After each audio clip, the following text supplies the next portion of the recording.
Long मार्च में कितने अफराद होंगे? रहनुमा पीटीआई फवाद चौधरी ने बड़ा दावा कर दिया। कहा लॉन्ग मार्च में 20 से 25 लाख अफराद होंगे। लाहौर से फैसलाबाद तक सर ही सर होंगे। मोटरवे के एतराफ और झेलू में भी लोग ही लोग होंगे। लखपता जाएगा। 20 से 25 लाख लोग इस्लामाबाद हमारा टारगेट है। फैजाबाद से लेके लाहौर तक लोगों के सर ही सर होंगे। जब बड़ों का हाथ ना हो तब भी 20-25 इकट्ठे होते। दोनों तरफ मोटरवे पे भी होंगे और इंशाल्लाह झेलम में भी होंगे। लखपता जाएगा। मंजिल, रास्ता, जज्बा,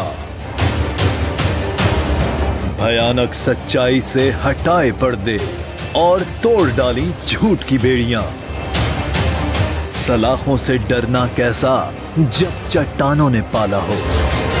इमरान खान बोल के साथ जुम्मे से इतवार रात 10 बजे सिर्फ बोल न्यूज पर।